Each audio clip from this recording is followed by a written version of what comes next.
Mas vamos lá, vamos saber a opinião dos nossos convidados para entender o que é mais importante nesse momento. Paulo Ricardo Bonfim, eu começo contigo, que é especialista em campanha e marketing político. Eu tenho, obviamente, o horário eleitoral, esse horário que as pessoas vão assistir na televisão, e tem os spots também durante a programação, que são mais curtinhos, normalmente de 30 segundos. Mas eu tenho a repercussão das redes sociais. Uma coisa está realmente ligada à outra ou uma coisa pode fazer diferença na vida de um candidato? Bem-vindo, Paulo. Muito obrigado, Piotr. Boa tarde a você, aos convidados e a todos que estão assistindo a gente aqui na Jovem Pan. Bom, eu acredito que todos os meios são complementares. E é nisso que a gente tem que ter foco. Eu acho que, na verdade, o que convence o eleitor não é o meio. O que convence o eleitor é a mensagem que se passa.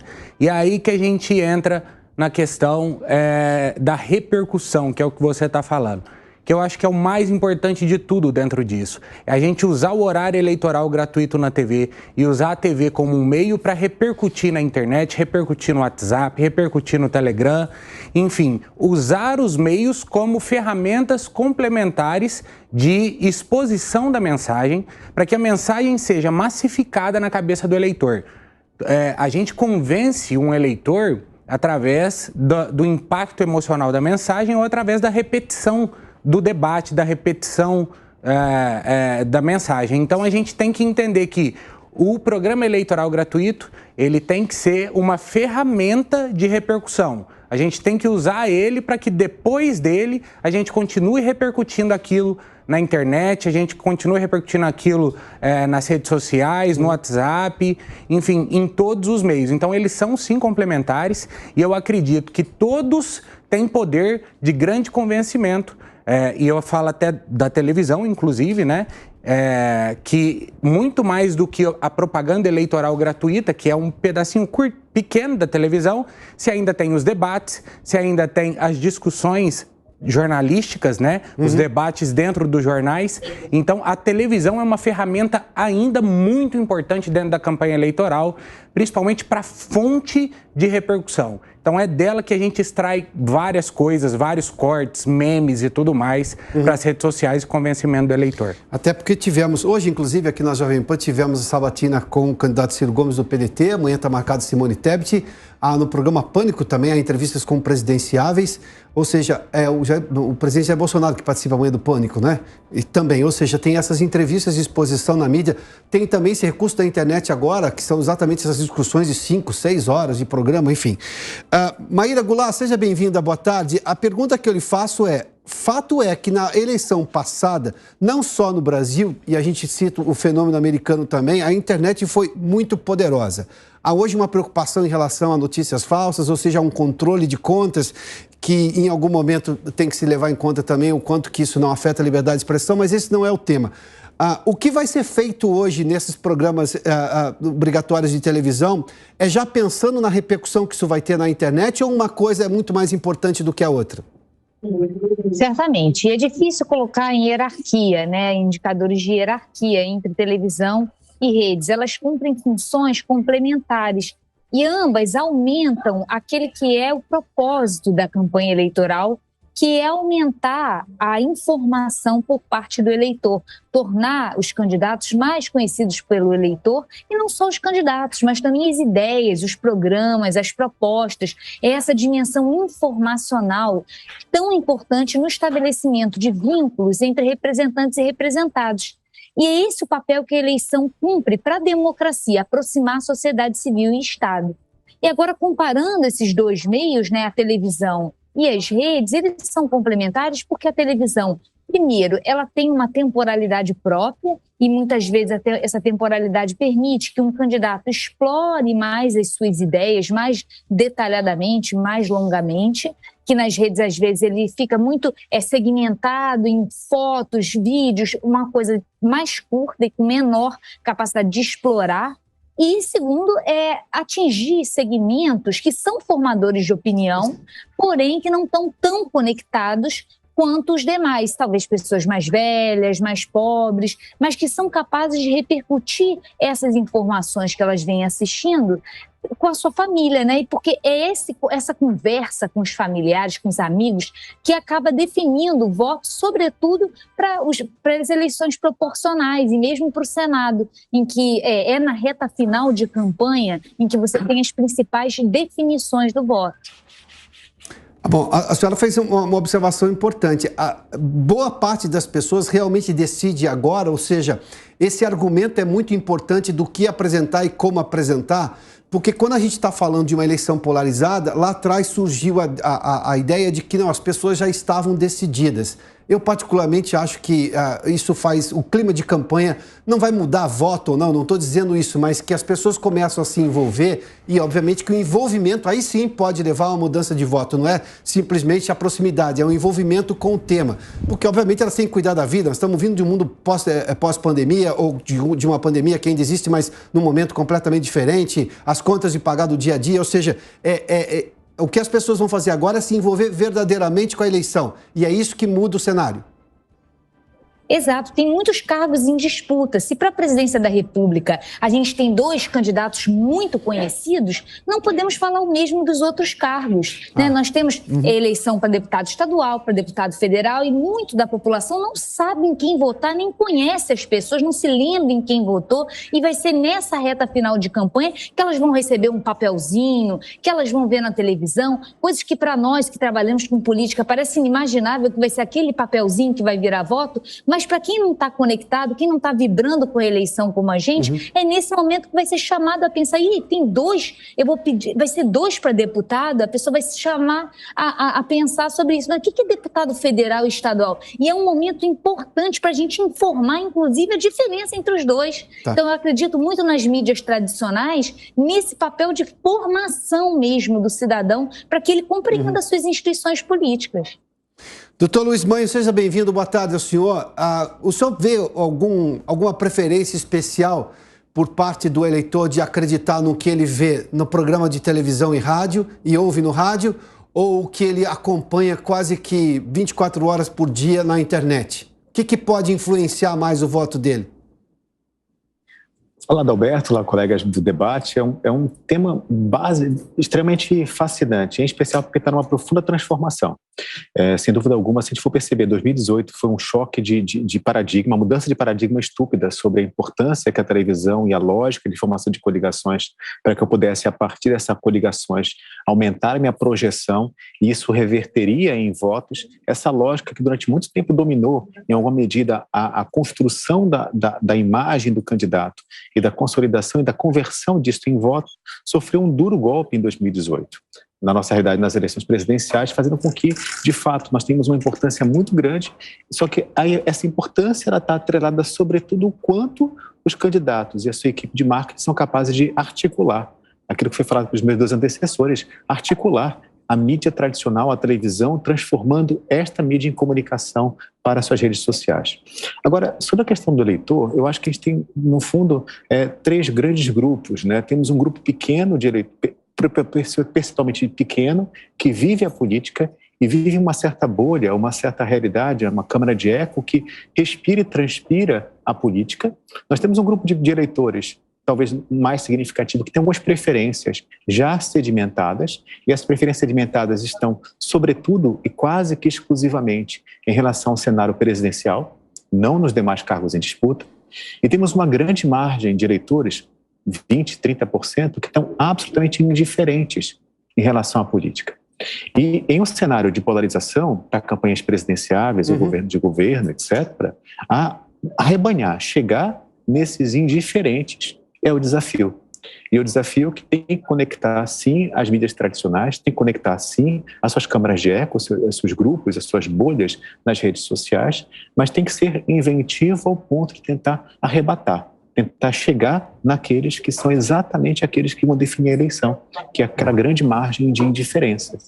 E aquilo que é muito interessante, de dúvida, a estratégia de comunicação é muito diferenciada de acordo com o cargo de disputa e a realidade de cada estado da federação. Quanto mais exposto eu já sou o meu nome ao cargo, em tese eu preciso menos me apresentar quem eu sou. mas muito mais propor ideias e talvez começar a desconstruir o outro candidato. Só que a gente costuma verificar que nessa fase inicial, do que começa a partir de amanhã, nós temos uma espécie de namoro, né, em que eu vou ter que me apresentar. E a grande parte dos candidatos precisam dizer quem são, a que servem. Então, é ter um cenário mais prospectivo, ou melhor, mais propositivo para mostrar quem eu sou. Né? E essa estratégia de conectar, de extrair daí memes, de extrair daí elementos para que eu possa utilizar nas diferentes mídias de conexão é o que vai fazer talvez a diferença nessas eleições. Bom, vamos lá, para a gente entender qual vai ser o tempo do namoro na TV e no rádio, né? Temos aqui os tempos que as candidaturas terão para justamente nessa campanha na TV e no rádio que começa amanhã. O candidato Luiz Inácio Lula da Silva tem 3 minutos e 21 segundos. É exatamente assim dividido, 3 e 21. O candidato à reeleição, o presidente Jair Bolsonaro, tem 2 minutos e 42 segundos. 2 minutos e 42 segundos, digamos, para fazer as declarações e tentar convencer o eleitor. Simone Tebet, do PMDB, tem 2 minutos e 13. Soraya Tronic, que até outro dia era muito pouco conhecida, mas terá esse tempo agora de 2 minutos e 12, é candidata do União Brasil, e Ciro Gomes do PDT, 50 segundos. Esses candidatos todos, acho que a exceção de Soraya, mas a maioria ali passa também por uma série de sabatinas nas emissoras de rádio e televisão. Esse é o tempo que se tem no rádio e na televisão. Vamos mostrar de novo a nossa enquete, Felipe, para ver qual o resultado parcial do momento. A gente perguntou justamente a você o que convence mais o eleitor, propaganda na TV e no rádio ou internet e redes sociais. O azul é TV e rádio, só 13,25% acreditam na força dessa campanha. A internet e redes sociais, 86,57%. Mas como você está acompanhando aqui no nosso debate, os nossos convidados já fizeram menção que é uma complementariedade. Eu fiz menção a esse tempo de televisão porque até a eleição passada a gente não discutia ainda a importância da internet, a gente viu o que aconteceu. E aí, naquele momento, o ex-governador Geraldo Alckmin, hoje candidato a vice na chapa de Lula, era o que mais tinha tempo, que fez uma coligação gigantesca. Terminou em quarto na eleição. Tivemos um fenômeno de Jair Bolsonaro que usou, sim, muito das redes sociais e conseguiu se eleger porque ele tinha um tempo muito pequeno. Claro que nós estamos num outro momento agora, o próprio presidente também tem um tempo bastante importante agora, é o segundo que mais tem tempo na TV e no rádio. Paulo, olhando para essa enquete, as pessoas estão olhando, você imagina que elas estão olhando uma coisa separada da outra, ou elas estão imaginando que é na internet que vai haver as discussões do que ela viu na televisão, ou do que foi mostrado na televisão, e daí que a internet ganha, digamos, esse peso maior na escolha que fizeram? Olha, eu acredito que essa discussão entre a televisão e a internet, as pessoas ainda separam porque muitos candidatos, inclusive, ainda enxergam o meio como fim. Então, eles querem ter mais seguidores, mais curtidas, mais comentários, e isso acaba trabalhando com o ego, com a vaidade de cada um, que é natural, mas que isso não é necessariamente o debate político, que talvez até nem se converta tanto em votos. Então, o que a gente tem que enxergar é que o meio não é o fim é a mensagem, que é o que o candidato está transmitindo. Eu acredito que hoje as pessoas, elas enxergam, né, até por conta desse mundo paralelo que é a internet, né? Porque na internet a gente perde um pouco da noção. Então, por exemplo, antigamente se fazia política, quando a gente queria falar com as massas, a gente fazia comícios, colocava lá 3, 4 mil pessoas num comício. E hoje você tem um vídeo que às vezes tem 6 mil visualizações. E aí o candidato fala, nossa, mas só 6 mil visualizações, não sei o quê, não é suficiente para eu ter voto. E eles perderam completamente a noção da realidade, porque coloca 6 mil pessoas num lugar que você vai ver o que são 6 mil pessoas. Então eles perderam um pouco dessa noção da realidade. A internet, com os blogueiros e com essas vidas maravilhosas que demonstram na internet, a internet acabou virando um fim. E aí as pessoas deixaram de acreditar no principal, que é a mensagem. E a internet tem uma outra peculiaridade, que ela não está amarrada assim somente nas redes sociais. Nós falamos de internet porque 70% dos compartilhamentos de mensagem acontecem dentro do WhatsApp. Então, o WhatsApp é uma outra ferramenta de interação social, onde a gente pega corte, onde a gente faz meme, onde a gente produz card para mandar para o WhatsApp. 70% dos compartilhamentos estão dentro do WhatsApp, que é uma rede até então totalmente criptografada, dificilmente você consegue, e aí até falando da questão das fake news, que estava em debate antes, dificilmente você consegue controlar essa questão da mensagem. Então, o WhatsApp é uma outra ferramenta, para além das redes sociais, que é tão importante quanto televisão ou quanto rede social dentro do processo de convencimento, processo eleitoral. Maíra, eu já volto a você, mas eu quero só ouvir também o Luiz Manho, para você colocar isso dentro da lógica política, do entendimento político também, ele que é um especialista em direito eleitoral. Doutor, deixa eu lhe fazer uma pergunta objetiva. Quando alguém passa uma mensagem que foi muito bem trabalhada, teve, digamos, engajamento, repercussão gigantesca nas redes sociais e depois vem ali uma informação de que aquilo é uma notícia falsa ou que ela não é totalmente verdadeira. Eu tenho aí, primeiramente, uma questão legal que vai ser resolvida. A gente até trouxe a Luciana, que nos trouxe informações que há uma força-tarefa gigantesca na Justiça Eleitoral para tentar julgar rapidamente os pedidos de impugnação não especificamente, mas para retirar determinada campanha ou informação que foi divulgada. Você acha que isso tem peso gigantesco quando alguém, sim, eu atingi, por exemplo, 100 mil pessoas com determinada informação. Aí vem lá, depois, obviamente, com 24 horas de atraso ou 48 horas, dizendo aquilo não é totalmente verdade ou aquilo é completamente mentiroso. Eu tenho sim, obviamente a campanha vai lá e vai reclamar na Justiça Eleitoral, mas aquela informação já foi disseminada. Você acha que aquilo tem o mesmo peso depois? Aquela história de como é que é jogar plumas ao vento e depois vai tentar buscar todas? Não, é impossível, sabemos que é impossível. Mas as coisas são, digamos, remediáveis nesse processo de internet que divulga tudo rapidamente? Pois então, a lógica do direito de resposta, Adalberto, ela mudou muito. Quando eu tinha uma comunicação unidirecional, quando eu tinha uma televisão, uma rádio, portanto, eu teria um conjunto de espectadores que não seriam os mesmos, mas eu teria mais ou menos uma semelhança de impacto, coisa que eu não tenho nesse cenário de compartilhamento de rede, de internet, de WhatsApp. Portanto, a resposta assegurada, ela não significa dizer eficácia alguma ou muito reduzida. Do êxito de garantir a resposta, fornece em termos de impacto, de dano, reduzidíssimo. Cada vez mais as campanhas têm que fazer duas coisas, né? Três coisas, eu diria. A primeira delas, trabalhar com uma dimensão de contingenciamento, né? Tem que estar com pílula sempre a todo momento de reação e de tentar conter aquela situação que ela é disparada. Então tem que ter uma espécie de economia de guerra constantemente na campanha para que ela possa, diante de um ataque, ter um antídoto, para minimizar, para abalar, ter uma resposta rápida, para que possa, pelas suas redes e pelos seus mecanismos, tentar conter aquela primeira comunicação. O segundo desafio é não talvez tentar bloquear um perfil A, B ou C, mas conseguir, pelas ferramentas de mapeamento da rede, identificar as origens, para que a gente possa investigar e atacar as origens, e não necessariamente a comunicação A, B ou C, porque isso acaba sendo enxugar gelo todo o tempo.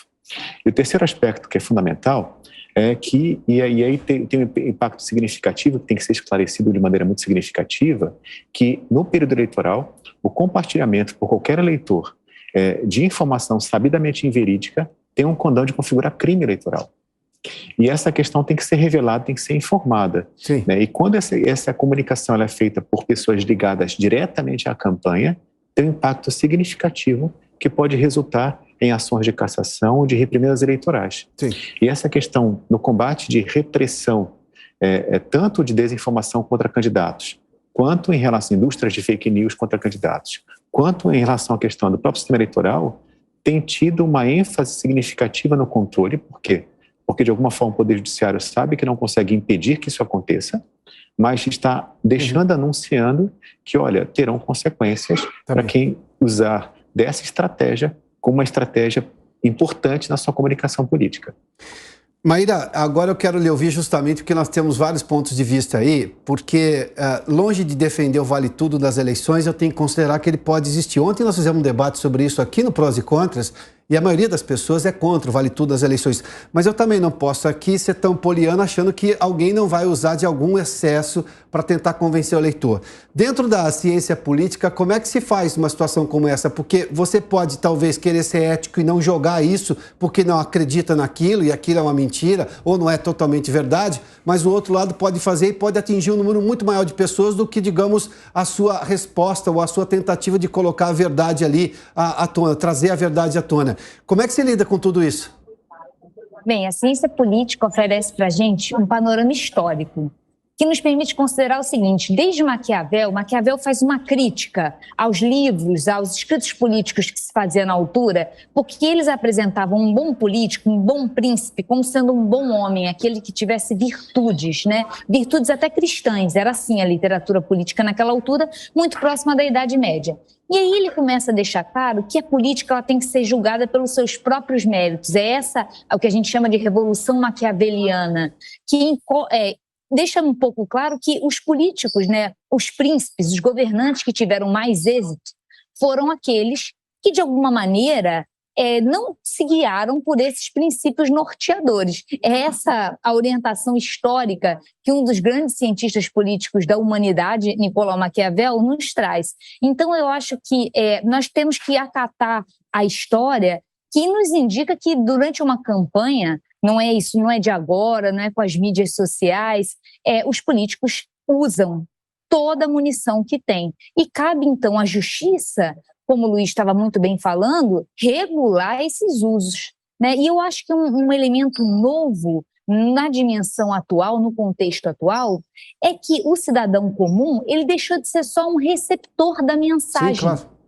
Ele agora é um emissor, ele participa, ele compartilha, mas ele sempre compartilha escrevendo alguma coisa ali. Então, o engajamento desse eleitor médio, por conta desses novos meios, é maior. E com isso também é maior o seu envolvimento emocional na disputa.